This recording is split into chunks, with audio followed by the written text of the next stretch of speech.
Good morning, everybody. Thank you for coming to this presentation. My name is Disraeli Boy Handis Miring. I'm the presenter here, and our topic today is effective communication skill. If you have anything to ask about this topic today, please do not hesitate to ask me, and I will be very happy to answer your question in the last part, in question and answer part. Our objective in presentation today is to understand how to communicate well, including speaking and listening, to make sure the delivery of an information is good. The agenda of our talk today is the first is understanding communication, paraverbal communication skill, nonverbal communication, listening skills, and nonviolent communication introduction. Let's start with the first, understanding communication. When we want to understand the communication, we will ask two questions. The first is what is communication and how do we communicate? The first is what is communication? Communication is the imparting or interchange of thought, opinions, or information by speech, writing, or sign. The effectiveness of communication is ability to solve problem, productivity, level of stress, relationship with others, and ability to meet your goals and achieve your dreams, level of satisfaction with your life. How do we communicate? When we want to communicate, it will be happen at least with between two peoples. The first is sender, the second is the receiver. The sender send the message and the receiver receive the message. Effective communication will happen if the receiver send feedback to the sender and the sender receive the feedback.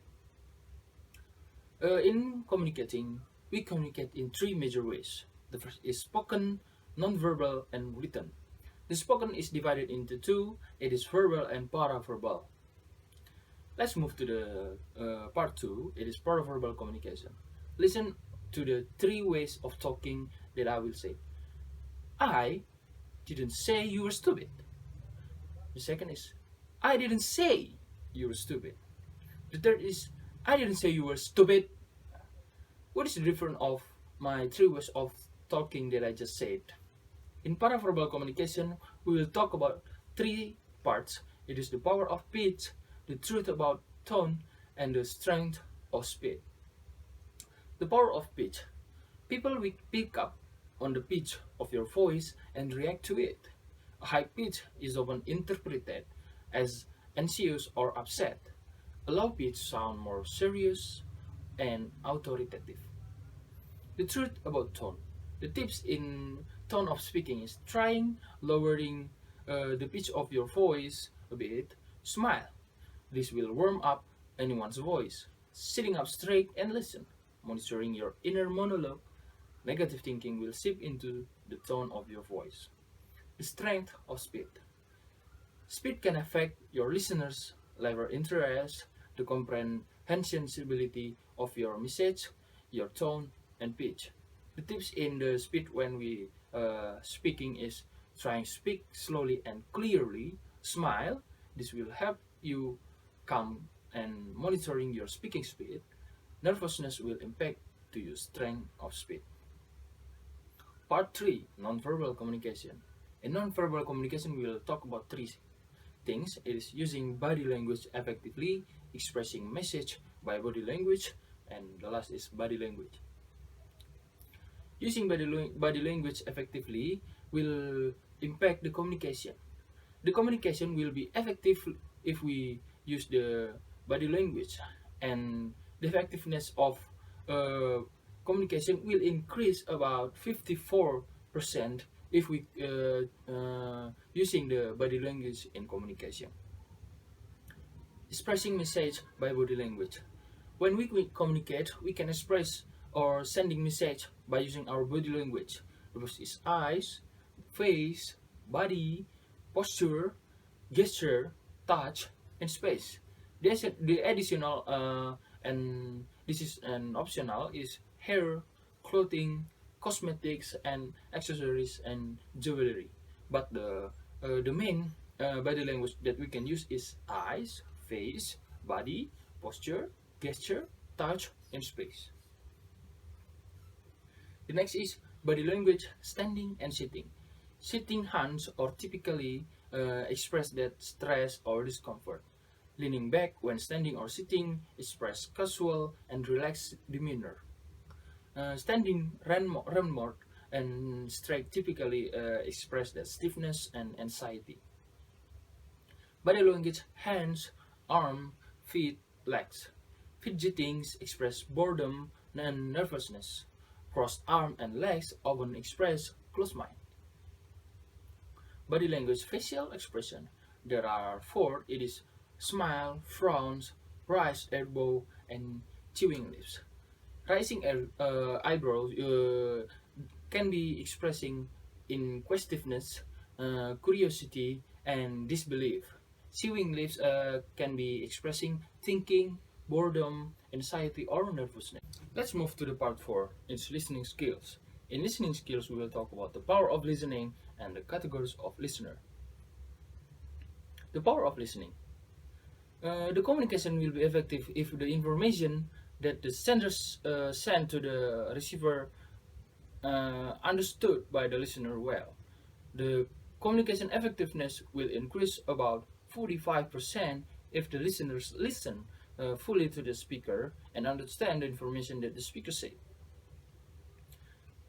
The next is the categories of the listeners. The first is the non-listener, the marginal listener, the evaluative listener, the active listener. The non-listener is the listener that actually didn't listen the speaker but attend a seminar. The marginal listeners listen a bit about the speaker, the topic, and the evaluative listeners is listen fully to the speaker and evaluate the talk. The active listeners is listen fully to the speaker and give the feedback to the speaker. The last part is the non-violent communication. In non-violent communication, we will talk about three parts. It is non-violent communication process, 4 steps to express anger, and translating have to choose to. Non-violent communication process. 4 steps of the non-violent communication process is, the first is actions we observe that affect our well-being. The second is how we feel in relation to what we observe. The third is the needs, values, and desires that create our feelings. The fourth is action we request in order to enrich our life. Listen to the example of the non-violent communication. Hey Mark, when I see 2 balls of soiled socks under the table and another 3 next to the TV, I feel irritated because I am needing more order in the rooms that we share in common. Would you be willing to put your socks in your room or in the washing machine? How about that? This is the example of non-violent communication, and if we talk this way, we will not harm others' feeling. 4 steps to express anger. The first is stop and breathe. Identify our judgmental thought. The third is connect with our needs, and the fourth is express our feeling and unmet needs. The last is translating how to choose to. Step 1. List all those things, activities that you tell yourself you have to do. You read about do anyway because you perceive yourself to have no choice. Step 2. Insert the word I choose to in front of each item you list. Step 3. Intention behind your choice by completing statement I choose to blanks because I want blanks. Okay, thank you very much. That's all our presentation today. I hope you can understand our presentation. And if you want to ask me something about this presentation, please, and I will be very happy to answer it. Well, thank you for all the question and good input. I hope I have answered all of your question, and I hope from this presentation we can communicate effective and do the non-violent communication. Thank you very much and see you in the next presentation.